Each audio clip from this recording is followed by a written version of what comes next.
La vie vous a abandonné, rien ne vous marche, vous échouez presque à tout. Vous vous sentez écrasé sous le poids des forces ténébreuses, de l'isolement, de la solitude et des soucis quotidiens. Vous n'avez pas la paix et la tranquillité. Vous avez besoin d'accompagnement pour atténuer vos souffrances, pour développer la force et la puissance qui vous habitent.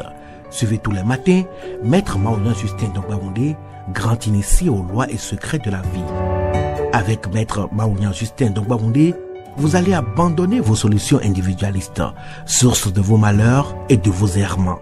Vous allez découvrir la pensée métaphysique, seul gage de notre sortie collective du gouffre. Vous allez retrouver le chemin du mieux-être et de la joie de vivre. Message du Maître, un espace commun aux bâtisseurs d'une vie heureuse sur la terre.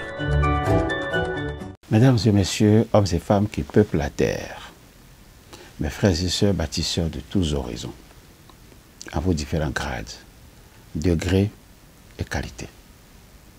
Je voudrais prendre ici la parole pour exprimer à chacun et à tous ma profonde et sincère reconnaissance pour vos soutiens de tous les instants.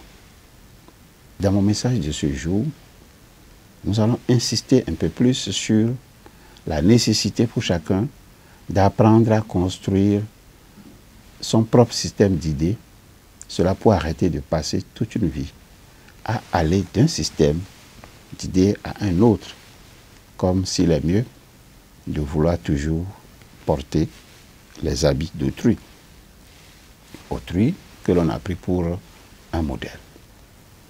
Apprenez à tester par vous-même les idées qui vous parviennent, que leurs origines soient religieuses, académiques ou politiques ou scientifiques.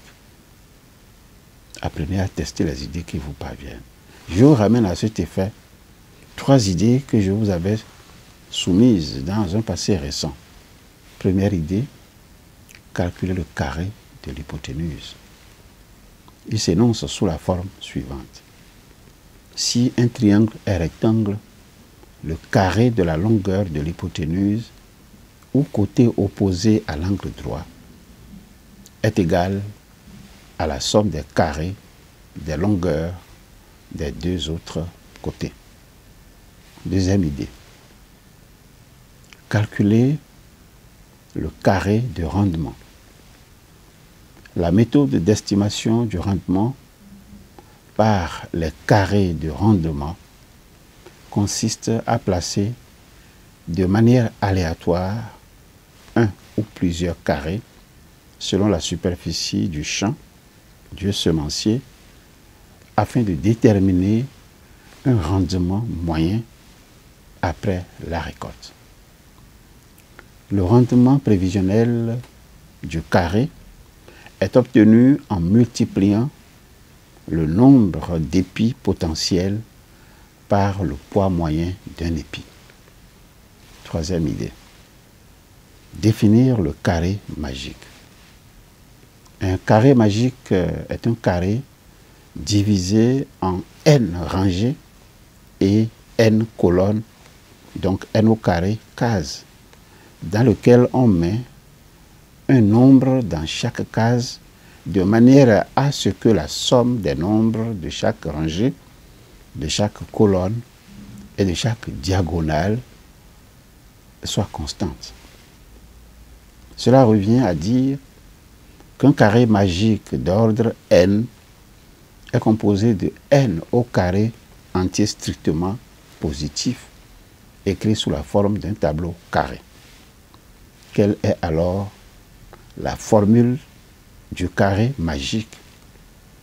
La constante magique d'un carré magique normal dépend uniquement de n et vaut n, facteur de n au carré plus 1, le tout divisé par 2. En fonction donc de l'ordre n égale à 3, cela vaut ainsi 15, n égale à 4, cela vaut 34, n égale à 5, cela vaut 65, n égale à 6, cela vaut 111, et puis n égale à 7, cela vaut 175, et n égale à 8, cela vaut 260. Un système d'idées que l'on adopte sans l'avoir mis à l'épreuve reste toujours rigide et fragile parce que non préparé à intégrer des idées différentes. Voilà ce que nous disions il y a quelques jours. Dans les 3 cas de figure dont je veux parler des idées que je vous ai soumises, dans les 3 cas de figure que nous venons d'examiner ensemble, il s'agit de faire appel au processus mental expérimenté par soi-même, une démarche qui donne toute la liberté de changer d'idée, de changer d'hypothèse, si l'on se trouve en face de nouvelles idées, ou on se trouve en face de nouvelles hypothèses qui semblent mieux convenir. C'est cette démarche qui conduit à la construction du savoir. Je parle bien de la construction du savoir. À ce propos, peut-on parler de construction du savoir s'il n'y a pas eu de question auparavant? C'est une question, c'est la première. Comment faire? Comment faire comprendre aux personnes de son entourage qu'un savoir est rarement définitif, que le savoir est une construction humaine et que le savoir humain est constamment en remaniement? C'est la deuxième question. La troisième question, la voici. Peut-on avoir une idée précise sur ce qu'est la construction du savoir chez l'homme? Je dis bien, c'est la troisième question et la toute dernière. Les réponses à ces 3 questions me sont d'une grande importance pour enrichir ma réflexion sur la didactique des sciences. Je vous remercie d'avance de l'extraordinaire contribution que vous m'apporterez. En attendant, je vous présente ce que moi je crois être utile à la réflexion. Peut-on parler de construction de savoir s'il n'y a pas eu de question auparavant? C'était ma première question. Ma réponse est non. Et je peux affirmer qu'il y a unanimité sur ce point, quel que soit l'angle de vue que l'on adopte. Je me réfère à Gaston Bachelard, c'est un ancien philosophe français des sciences. Il disait, et je vais le citer, « L'esprit scientifique nous interdit d'avoir une opinion sur des questions que nous ne comprenons pas, sur des questions que nous ne savons pas formuler clairement. Avant tout, il faut savoir poser des problèmes. Et quoi qu'on dise, dans la vie scientifique, les problèmes ne se posent pas d'eux-mêmes. C'est précisément ce sens du problème qui donne la marque du véritable esprit scientifique. C'est toujours Bachelard qui dit, pour un esprit scientifique, toute connaissance est une réponse à une question. S'il n'y a pas eu de question, il ne peut y avoir connaissance scientifique. Fin de citation. Karl Popper, enseignant et philosophe, il est en même temps épistémologue, il disait à son tour, et je le cite, « Notre pédagogie actuelle submerge les enfants de réponses à des questions qu'ils ne se sont pas du tout posées, alors qu'on n'écoute pas les questions que eux, les enfants, ils posent. La pédagogie ordinaire est un ensemble de réponses sans question et de questions sans réponse. On tend à oublier qu'un énoncé est souvent la réponse à un problème. On tend à oublier aussi qu'une discipline, c'est un ensemble de concepts qu'il a fallu développer pour savoir poser le problème, puis le résoudre. Or, le texte du savoir scolaire a trop souvent perdu la trace de ce questionnement. Pourtant, on le sait bien aujourd'hui, ce qui fonde effectivement une discipline. Ce n'est pas son domaine d'extension, mais bien plutôt la nature des questions théoriques à partir donc desquelles elle questionne, donc cette discipline questionne le réel. Fin de citation.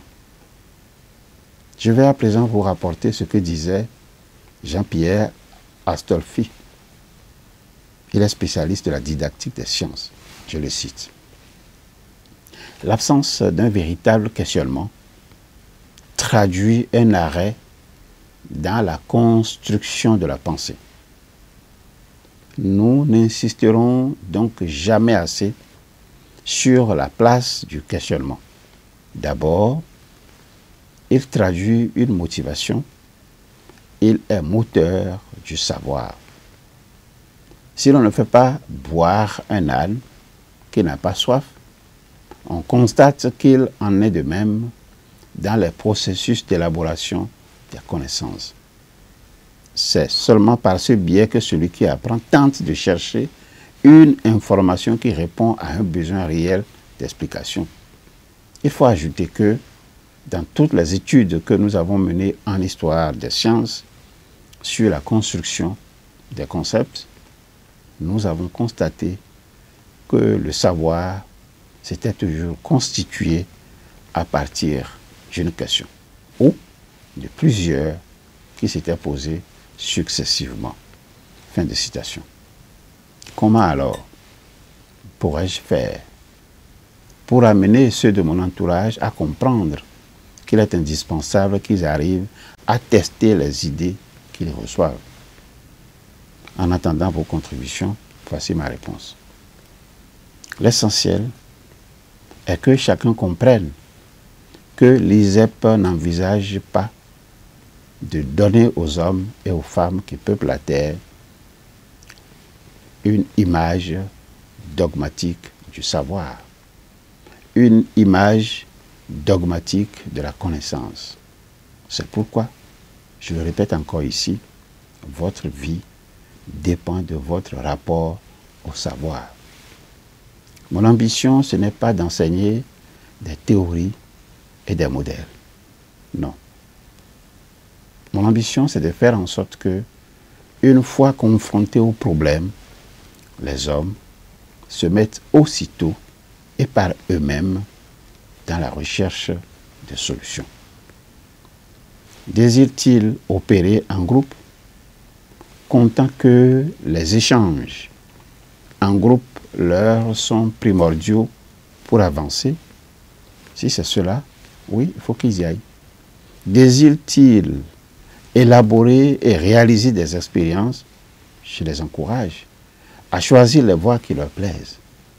Sans doute vont-ils commettre des erreurs qu'ils vont analyser, ce qui va les conduire à reprendre leurs hypothèses ou à reprendre leur dispositif expérimental.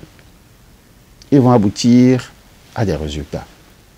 Ils vont s'interroger sur les solutions qu'ils ont élaborées.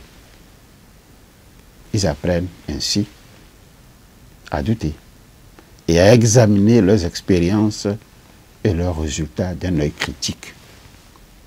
Ce n'est pas le vécu que va finalement s'élaborer une épistémologie en acte. Je ne crois pas qu'on puisse faire plus. L'essentiel, je dis bien l'essentiel, est d'aboutir aux conclusions ci-après. Première conclusion. Le savoir est une construction intellectuelle. Le savoir est une construction intellectuelle. Deuxième conclusion. Le savoir se construit le plus souvent contre une connaissance préalable. Troisième conclusion. Le savoir n'est pas cumulatif, mais relationnel. Apprendre ne consiste pas à mettre en mémoire un nombre croissant d'informations, c'est-à-dire des définitions, des théorèmes, des formules, etc., etc. Il n'y a aucune chance qu'elles soient retenues si elles restent sans lien les unes avec les autres. Apprendre, c'est établir des liens. C'est construire une sorte de ciment intellectuel qui donne une cohérence d'ensemble aux différentes composantes du savoir et qui évite la dispersion des connaissances. Quatrième conclusion, examiner l'étendue du nouveau savoir et établir des relations avec des connaissances antérieures est de la plus haute importance. Voilà la raison essentielle pour laquelle je vous invite à toujours laisser en construction vos savoirs. Faites appel à votre processus mental expérimenté. Processus mental expérimenté par vous-même qui vous donne toute la liberté de changer d'idée si vous vous trouvez en présence de nouvelles idées qui semblent mieux convenir à la situation que vous vivez. Je voudrais m'arrêter ici pour ce jour, espérant que nous allons nous retrouver très bientôt. Au revoir. À bientôt.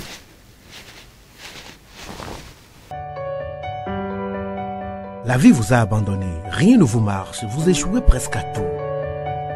Vous vous sentez écrasé sous le poids des forces ténébreuses, de l'isolement, de la solitude et des soucis quotidiens. Vous n'avez pas la paix et la tranquillité. Vous avez besoin d'accompagnement pour atténuer vos souffrances, pour développer la force et la puissance qui vous habitent. Suivez tous les matins Maître Maouyan Justin Dongbaoundé, grand initié aux lois et secrets de la vie. Avec Maître Maouyan Justin Dongbaoundé, vous allez abandonner vos solutions individualistes, source de vos malheurs et de vos errements.